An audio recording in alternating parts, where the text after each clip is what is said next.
Hello, my name is Devin, and today I will be talking about an NGO called Amnesty International.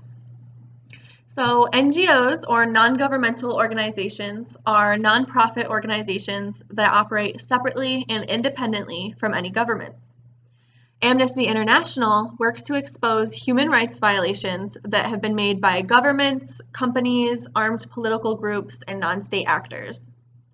They do this by publishing these violations in annual reports, newsletters, and background papers. Amnesty International began in 1961 when a British lawyer named Peter Benenson witnessed two Portuguese students being arrested and jailed for raising a toast to freedom. Peter saw this as an outrage that anyone should be jailed for something so unjust, so he wrote an article in the Observer newspaper and started a campaign that spread like wildfire. His article got reprinted in newspapers all over the world, and the simple call of injustice made people everywhere believe that if they united, they too could get justice and freedom for prisoners everywhere. As the organization grew and became known as Amnesty International, they have taken on more than just the release of political prisoners, but also a whole myriad of other human rights abuses. There are currently 6 key areas that Amnesty International deals with. These are women's, children's, minorities, and indigenous rights, ending torture, the abolition of the death penalty, rights of refugees, rights of prisoners of conscience, and the protection of human dignity. They currently have more than 7 million members and supporters, and they have regional offices in cities all across the globe, which they refer to as their hubs. This is where they carry out their investigations, communications, and campaigns. Amnesty International is an organization that focuses on defending human rights and supporting and fighting for those who have had their rights abused. I personally will not really be taking this career route in my life, but I think as an organization, they accomplish a lot and they have a ton of support internationally. So I really connect with it because I think they're a great organization. Human rights abuses are always a topic of discussion. It's always occurring somewhere, and they have a whole group dedicated to exposing the truth when human rights laws have been disobeyed, and I think that's a necessity.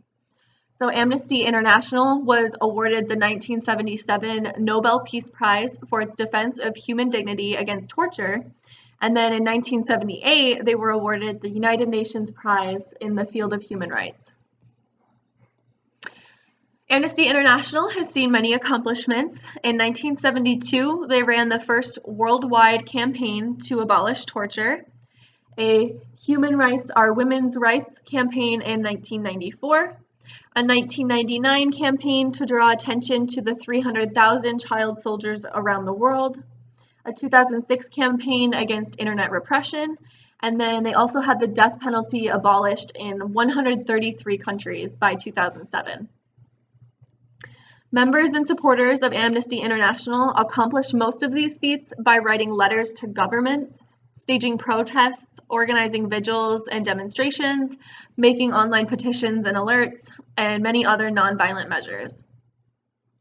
They run fundraisers and concerts to raise money for their efforts. Currently, they have campaigns in Uzbekistan, Colombia, Egypt, Belarus, Guinea, Slovakia, Saudi Arabia, and many more. Their influence in countries across the globe allows activists to be on every corner and spread the word to more people, supporting them through education and training. They're even developing technology for their activists, such as a personal panic button for cases of being detained or arrested for those who do volunteer in areas where that's a risk. While Amnesty International boasts a lot of success, there is some criticism for the organization. Some people criticize the excessive pay that management receives, the underprotection of their overseas staff, selection bias, and associating with organizations that have a suspect record for human rights protection.